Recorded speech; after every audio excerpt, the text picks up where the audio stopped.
What's going on, y'all? It's Greg with Greg Said It. Shout out to all my subscribers, followers, all of those who support what we're doing here on this Greg Said It channel. Y'all, I know the true buff, everybody who's really been following the Buffaloes, Colorado Buffaloes, CU Buffs, y'all got to be excited about what's going on.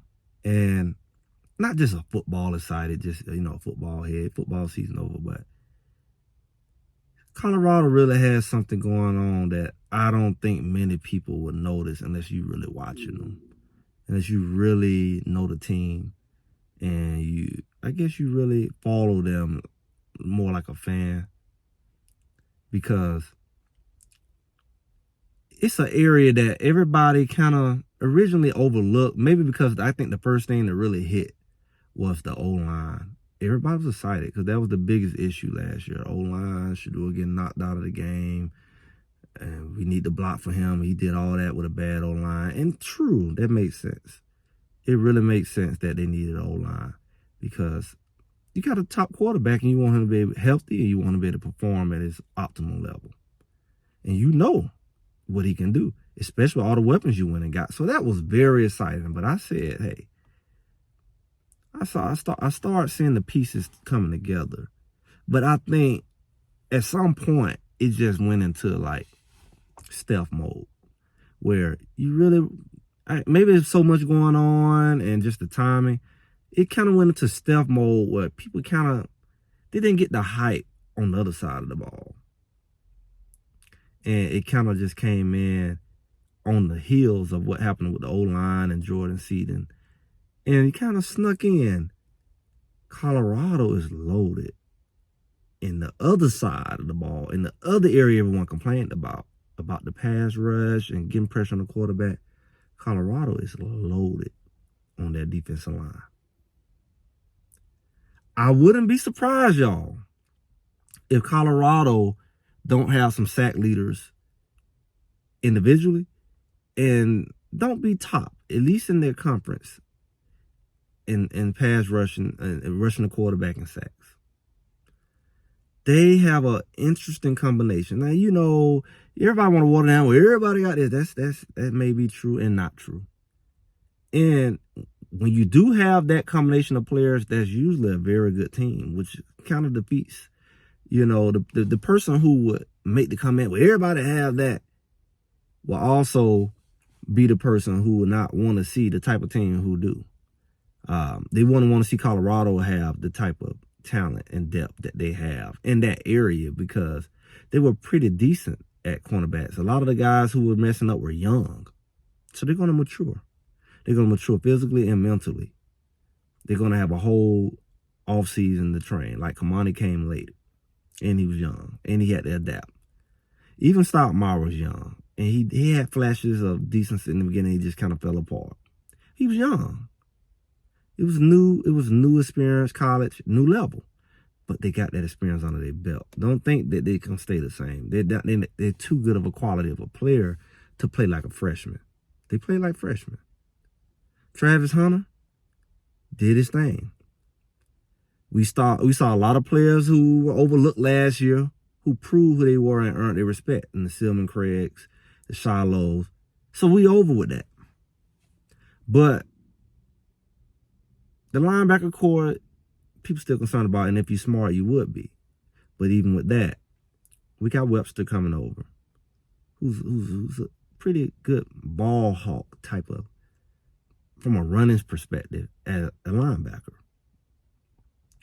You have some young linebackers who everybody's excited about, that was on the bench last year, who got a chance to develop, that could step in.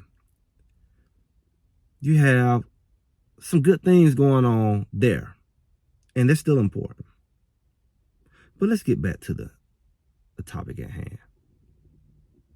That defensive line is loaded at the tackle position, at the edge position, and a lot of people did, they use that term synonymously, and it's really confusing to the point where some people list kids edge as a end, and end as an edge, and both, but they both coming off the end. One may have his hand down. One may be standing up. They both may stand up, right?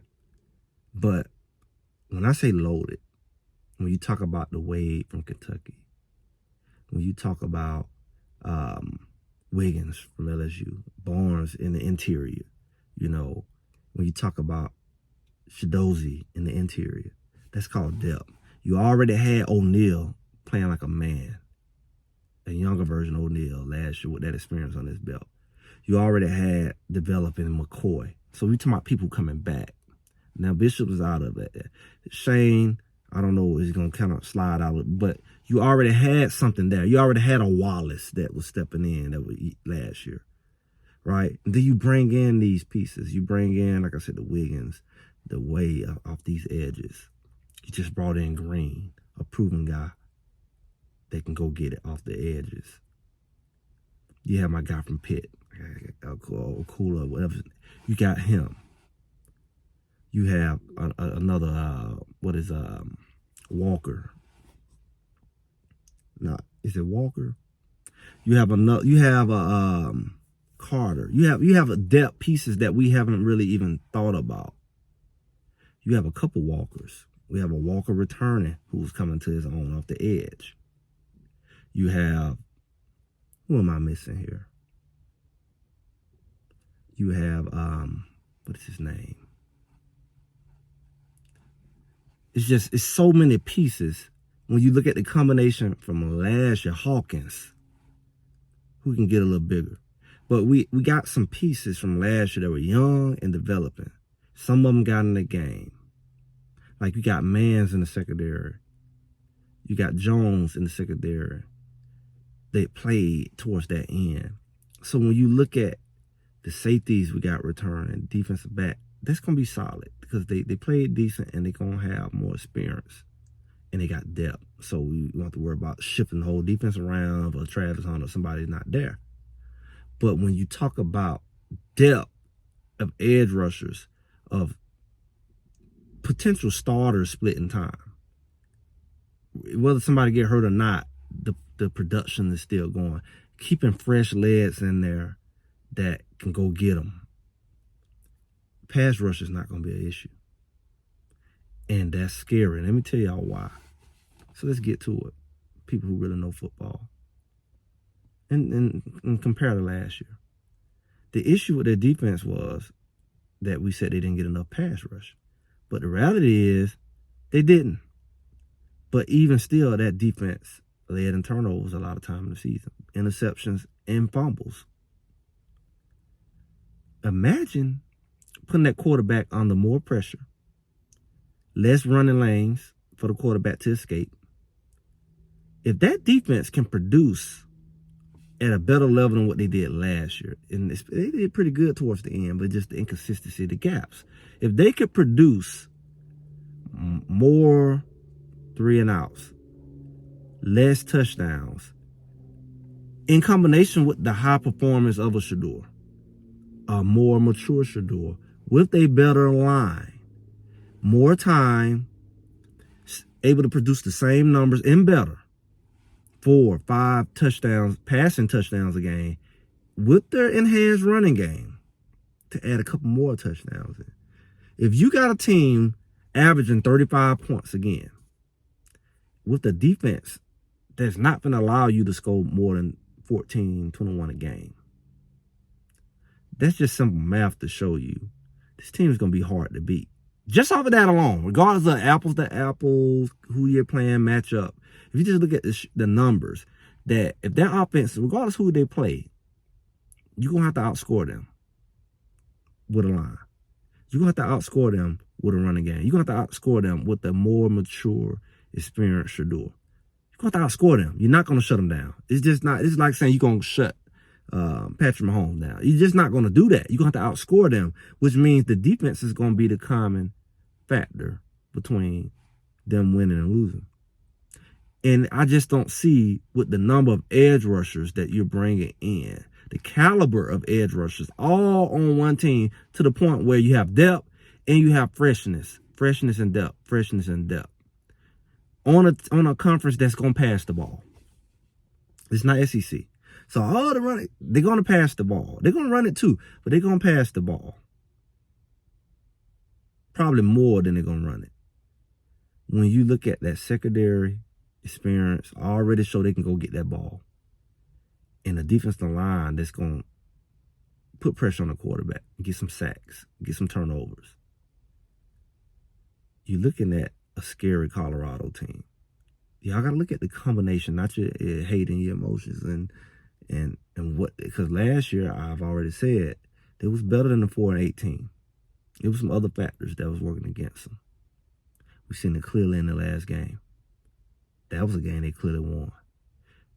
They can control what was happening when you're taking touchdowns from them. But when you look at the fact that this team has significantly upgraded their offensive line, which was a major issue, and they've upgraded their defensive line, which was a major issue, you got something very interesting steaming in Colorado. They're going to have one of the most dangerous D-lines. Mark my word. Greg said it. Go take a look. I don't think it's too many teams that have that kind of depth unless they're like the elite programs. So that what that means, you cannot disrespect Colorado. You cannot not put them.